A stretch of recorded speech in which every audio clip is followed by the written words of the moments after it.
Good morning, students.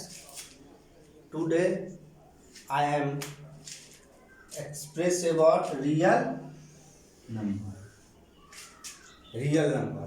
Real number में Euclid's division lemma, Euclid's division lemma, division का Euclid का जो lemma दिया गया है, तो सबसे फर्स्ट वर्ड आया lemma. Lemma, what is lemma?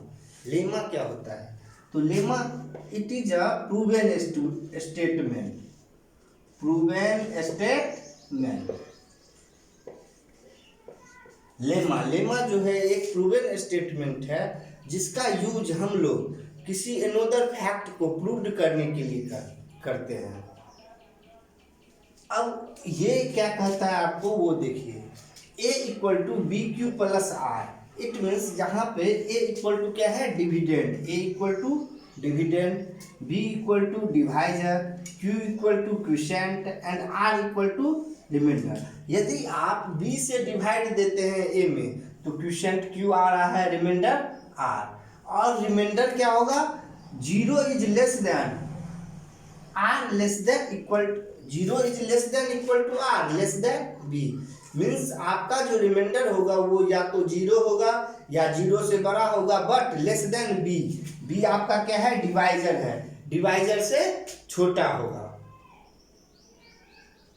Euclid's का डिवीजन लेमा आपको यही बताता है कि किसी भी नंबर को a को b से डिवाइड देने पर रिमाइंडर जो बचेगा वो या तो 0 होगा या 0 से बड़ा होगा बट लेस देन b होगा, सॉरी बस लेस देन r होगा, यानी डिवाइजर से छोटा होगा.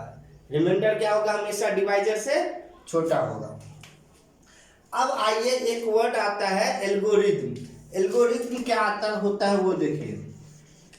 एल्गोरिथम, एल्गोरिथम एक मेथड है जो किसी भी टाइप के क्वेश्चन को सोल्व करने के लिए किया जाता है.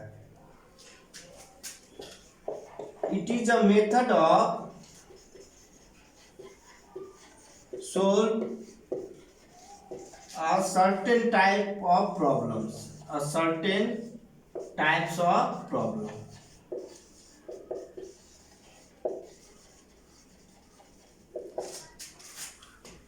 एल्गोरिथम क्या होता है? यह मेथड होता है जो किसी टाइप के प्रॉब्लम को सोल्व करने में यूज किया जाता है. अब यूक्लिड्स के द्वारा यूक्लिड्स डिवीजन एल्गोरिथम, इसके बारे में हम लोग जानेंगे. तो अब हम लोग आते हैं यूक्लिड्स डिवीजन एल्गोरिथम. तो यूक्लिड्स का डिवीजन एल्गोरिथम है कि यह एचसीएफ से रिलेटेड है. यदि कोई दो नंबर है a और b, a and b, a और b, इसका यदि आप एचसीएफ निकालते हैं जहां पे a is greater than b, तो इसका जो प्रोसेस है वो यूक्लिड के द्वारा दिया गया है कि इसका एचसीएफ कैसे फाइंड आउट किया जाता है. फर्स्ट स्टेप है कि first a divided by b, we get quotient bq and remainder b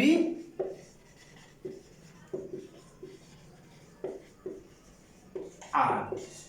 means कह रहा है यदि हम a को b से डिवाइड देते हैं तो आपका क्वोशिएंट क्या आ रहा है? q और रिमाइंडर r. तो ये क्या हो जाएगा? a equal to B Q plus r, where 0 is less than equal to r less than b. Second step आइए. सेकेंड स्टेप है इफ r इक्वल टू 0. यदि आपका रिमाइंडर 0 है then HCF of AB equal to क्या हो जाएगा? B.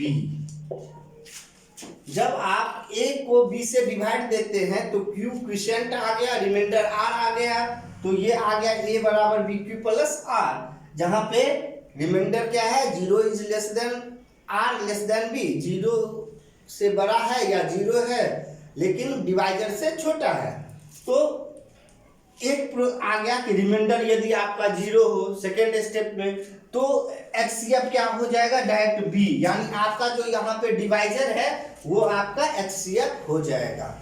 अगर आप रिमाइंडर जीरो नहीं हो तो, रिमाइंडर जीरो है तो डिवाइजर हो गया, रिमाइंडर जीरो नहीं हो तो ये जो division lemma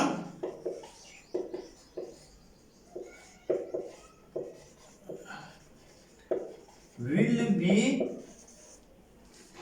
proceed B and R, यानी आपका जो फर्स्ट स्टेप में जो रिमाइंडर बचेगा वो अगर जीरो नहीं होगा तो इस R के द्वारा और इसका जो डिवाइजर है B, इस दोनों के साथ डिवीजन लेमा का हम लोग इसी प्रोसेस के साथ आगे बढ़ते जाएंगे, ठीक। और इसी प्रोसेस को कंटिन्यूअसली करेंगे जब तक कि आपका रिमाइंडर जीरो के इक्वल नहीं हो जाए। Continue the process will be process until r equal to 0, जब तक कि आपका रिमाइंडर जीरो नहीं हो जाए उस प्रोसेस को हम लोग कंटिन्यूअसली करेंगे। और जब रिमाइंडर जीरो हो जाएगा तो लास्ट डिवाइजर जो हो जाएगा, लास्ट डिवाइजर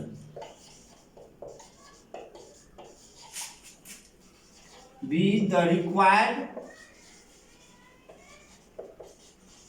HCF। तो आपका यूक्लिड्स डिवीजन एल्गोरिथम, इसका जो स्टेप यही है HCF निकालने का, और इसी तीनों स्टेप के द्वारा आप HCF निकालेंगे। जब रिमाइंडर जीरो हो जाएगा तो वहां का जो डिवाइजर है वही HCF हो जाएगा। अगर रिमाइंडर जीरो नहीं हो रहा है तो इसी प्रोसेस से आपका जो रिमाइंडर है और डिवाइजर जो है, इस दोनों प्रोसेस को फिर से डिवीजन लेमा के थ्रू आगे बढ़ते जाएंगे जब तक कि आपका रिमाइंडर जीरो ना हो जाए। और जिस स्टेप पे रिमाइंडर जीरो हो जाएगा वहां का जो डिवाइजर हो जाएगा वही आपका क्या हो जाएगा, HCF। अब इससे रिलेटेड प्रॉब्लम आपको है HCF of 24 and 36 by Euclid division lemma. Euclid division के द्वारा 24 और 36 का HCF हम लोग कैसे फाइंड करेंगे। तो इसमें 24 से 36 में डिवाइड दीजिए, 24 क्या हो गया 12, तो यहाँ पर 36 किसके इक्वल हो जाएगा, डिवाइजर 24 है इंटू 1 प्लस 12, 24 इंटू 1 प्लस 12 के इक्वल हो गया। ये आपका क्या हो गया 36। अब देखिए यहाँ आपको रिमाइंडर जो आ रहा है वो 12 आ रहा है, रिमाइंडर जीरो नहीं है, तो इसी प्रोसेस को हम लोग आपके इस रिमाइंडर और इस डिवाइजर के थ्रू इसी लेमा को आगे बढ़ाते जाएंगे।